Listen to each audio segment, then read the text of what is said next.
हाँ जी, मैं आपसे ये सवाल करना चाहता हूँ जी कि हुजूर अक़दस सल्लल्लाहु अलैहि वसल्लम के जमाने में भी ईद की नमाज गांव के बाहर गांव में पढ़ी जाती थी क्या? जी अगर पढ़ी जाती है तो उसके अंदर मस्जिदों में फिर नमाजें किस तरीके से होना चाहिए? नमाजें मस्जिदों में भी अक्सर बेशतर ईद की नमाजें पढ़ लेते हैं लोग, तो गांव के बाहर लाजमी है, कंपलसरी है या फर्ज है या क्या है? इसके बारे में जरा बताइए। जी मोहतरम, अपना नाम और मकाम बता दीजिए। केबी काजी वरन गाँव, महाराष्ट्र।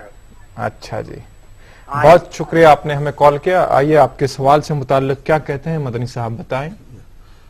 भाई ने अभी सवाल किया है कि नबी अकरम सल्लल्लाहु अलैहि वसल्लम के जमाने में ईद की नमाज शहर के बाहर यानी गांव में पढ़ी जाती है, शहर के बाहर पढ़ी जाती थी, गांव के बाहर पढ़ी जाती थी।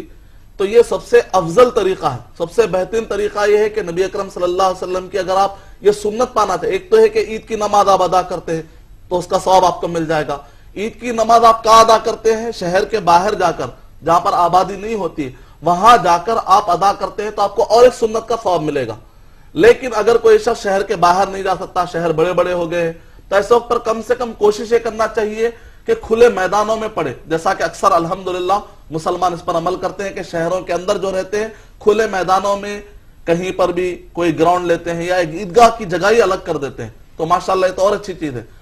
बहरहाल बाज जगहों पर मस्जिद में ही पढ़ ली जाती है तो नमाज तो हो जाएगी, लेकिन एक सुन्नत जो नबी अकरम सल्लल्लाहु अलैहि वसल्लम की सुन्नत है वो है कि खुले मैदान में पढ़ना, वो सुन्नत जरूर छूट रही है।